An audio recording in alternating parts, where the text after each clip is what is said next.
Okay, so I don't know. I feel like things always happen on a Friday. Big stories break on a Friday. And as I just mentioned with Chris, but in case you haven't seen it, there is some breaking news. This absolutely bonkers story that just posted tonight concerning, well, the clown car of people who make up Trump's cabinet. And I mean, this time it's really focused on FBI Director Kash Patel.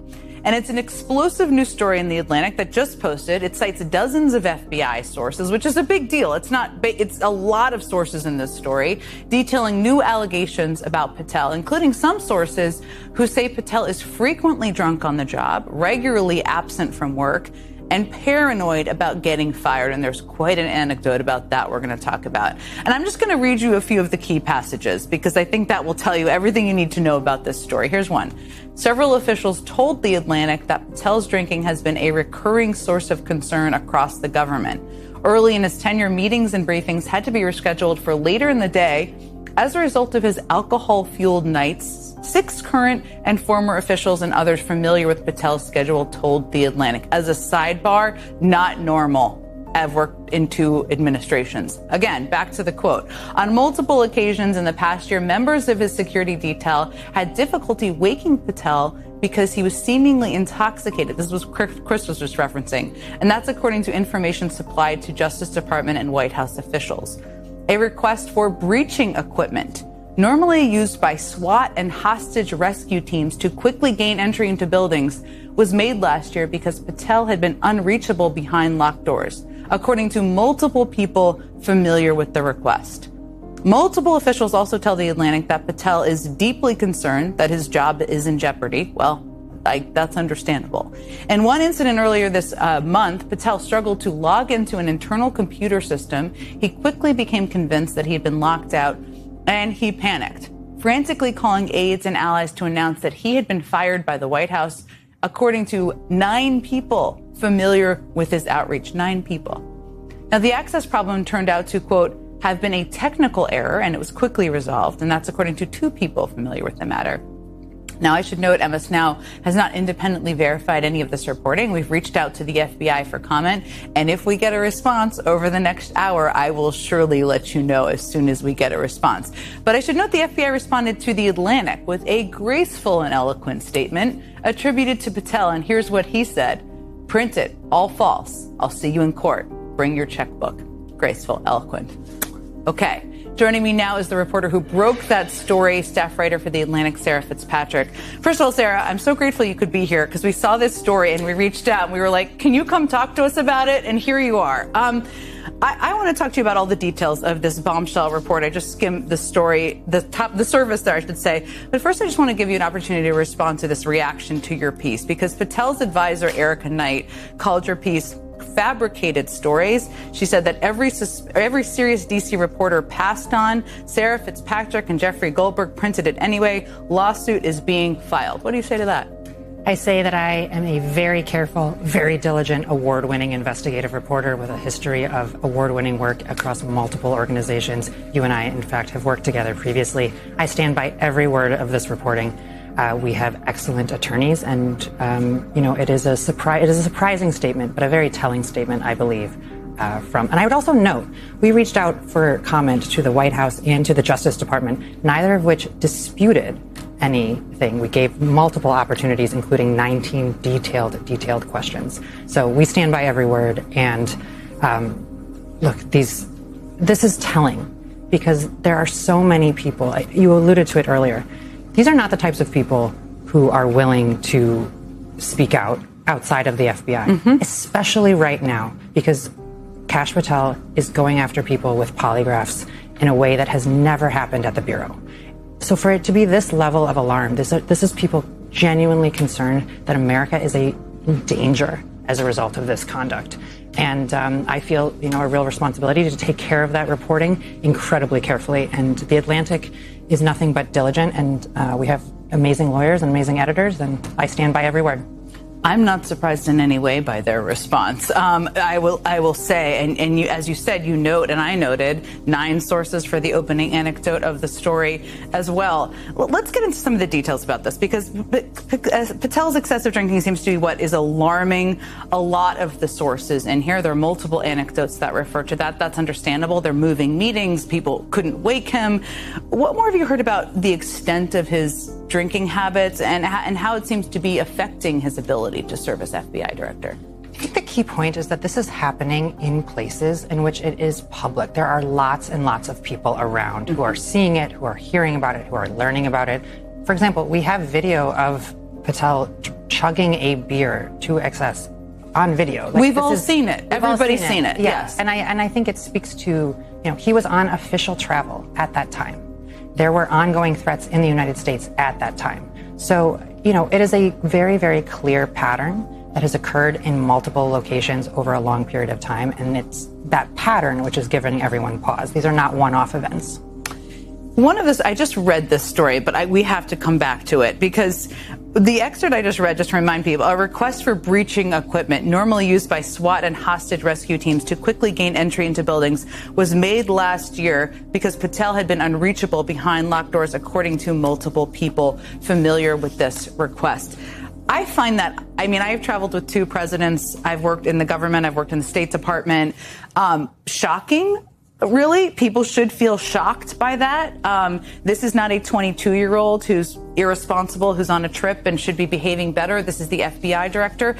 Can you tell us more just about that scene, or paint it for people who have not yet read your story? I think the really most important thing here is that most national security officials at this caliber, or even several layers below, those types of people sleep with their phones on their chest. They are so concerned because they need to be reachable immediately, because there are life or death decisions that have to be made quickly. There may be threats in which they need to be moved quickly. And so this timing aspect, the ability to reach that person quickly and make sure that they are responsive, I think this is a request that was not made lightly. And I think that's the fact that it was made and that it was well known, I think because of that level of concern, really tells you about, the kind of larger picture here. And look, the FBI is, you and I both know so many people that have given their lives to this organization. This is a place protecting. Are still giving their lives, to be clear. Still in there. Yes, and the threats have never been higher. The risks have never been higher. And so you have a group of people that have totally, the biggest fear would be that something could happen to this person. And I think they take that responsibility incredibly seriously. But that goes beyond the entire organization. You have an organization that is dependent on this person being available, being cogent, and being able to quickly respond to multiple things all at the same time. The opening anecdote of the story was incredibly striking for a number of reasons. Because you described this freak out in which Patel was intoxicated. He thinks he was locked out of an FBI. No, to be clear, he wasn't. He was not in that case. Thank you for correcting. It just broke some. I'm trying to remember all the details of it. Thank you for correcting me there. But he thought he was locked out of an FBI computer system. He grew incredibly paranoid. Thought he was going to be fired. It turned out to be a technical issue. Talk about that level of paranoia, what that tells you, why it was important to kind of lead with that anecdote in the story. The anecdote was just incredibly telling for a couple of reasons. One is that it set off such a panic within the FBI and within Washington. It set off a panic in Congress. The White House was fielding calls. There was a real lack of understanding about who was in charge at a given moment, which, as you know, as a former member of government, is an incredibly important who is in charge at a given moment. But I also think it speaks to character and impulsivity and the ability to, be in a stressful situation and think about what those next steps are. And I think it is also emblematic of other occasions that we have seen that are very public, in which information has been shared by the FBI director, which was not yet, that went beyond what the investigation was ready to make public at that time, and that later had to be walked back. And in multiple cases that we have seen, all very publicly reported, the fact that this has impacted the investigation, this has impacted their ability to pursue people that were potentially mass shooters or other things of that nature. So I think it was a very telling anecdote, but it's not unusual for those that are familiar with his behavior and his temperament. Erratic is not what you want in that job. They need stability, and that's what you need in that job. But also remember that, there's a bit of an irony here, which is that one of the major purposes within our legal system is that the FBI comes in often when you are in court and comes in and they are providing the information, swearing that it is fact under law. Like there's so much work that goes on into putting a fact into the public record in lawsuit. And so again, the jumping ahead of waiting for verification is just incredibly telling, because every other FBI employee, if they were to make that same mistake, would be fired. That's what they're taught through their whole careers, is to operate in that manner. Patel's been now in office for 14 months. He clearly is almost 14 months trying to hold on to this job. Why do you think he's still there? It's interesting. I think that he has at times a very close relationship with the president. And the president views the Justice Department as a means to go after his perceived political enemies and punish them, either by harassment, expensive legal suits, by firing them from jobs, believing that there are deep state people within the national security and the justice system. So I think that Patel has been very willing to take those requests, those orders that come directly from the president, and use the resources of the FBI to direct them towards those kinds of personal projects of the president. And that's really, really important here, because you only have so many people, you only have so much time, and you have to decide as the FBI director, are you pulling people away from following a terrorist? Are you pulling people away from monitoring people who are abusing children? Are you pulling people away from other crimes that are really, really significant and can have massive harm?